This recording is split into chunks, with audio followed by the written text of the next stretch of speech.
Le Grand Palais à Paris nous propose de partir à la rencontre d'Hergé au fil d'une exposition exceptionnelle réunissant un grand nombre de planches originales, d'archives personnelles et de témoignages exclusifs.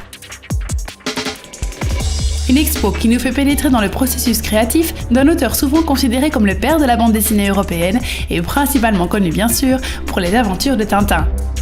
Grand amateur d'art, Hergé était un artiste complet, dessinateur, peintre et génie du graphisme publicitaire.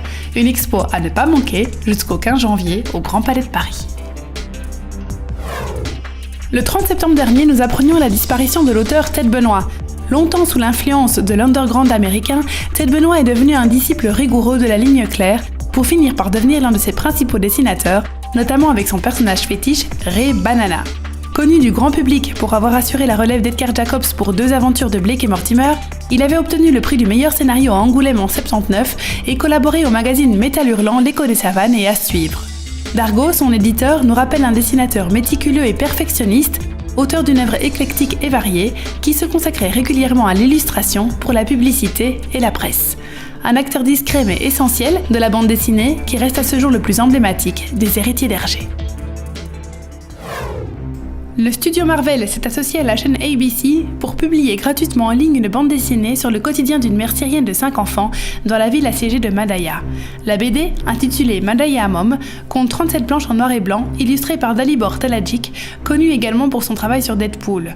On y trouve peu de sang et pas d'images insoutenables, la puissance vient des textes terribles qui parlent du quotidien d'une famille au milieu de l'horreur. Le défi était de taille pour l'auteur qui ne voulait pas faire de sensationnalisme en exploitant la souffrance de quelqu'un. Car Madaya Mom existe vraiment. Le projet a en effet démarré suite à l'échec d'un reportage sur place de journalistes d'ABC qui ont alors entamé une correspondance avec la jeune trentenaire et proposé ensuite à Marvel de faire de ces échanges écrits une bande dessinée. Une BD pour témoigner de ce qui ne peut pas être montré en images, une histoire qui se veut la voix de toute une région.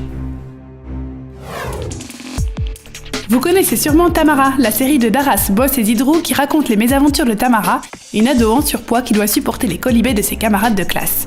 Digne représentante de l'âge ingrat, complexée et timide, elle a pour autant pas sa langue dans sa poche et un humour résolument optimiste.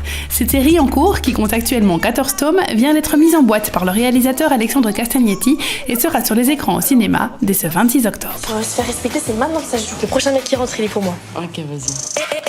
One shot, so you better make it good. Keep the night feeling right from the heels to the hood. I could party all day, and I wish somebody would. Tell me,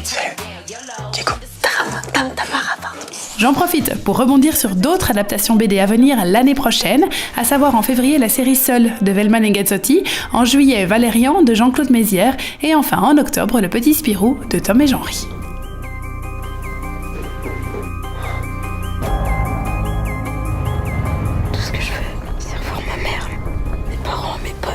On va sortir de là, ok? Tu me jures? Je jure pas.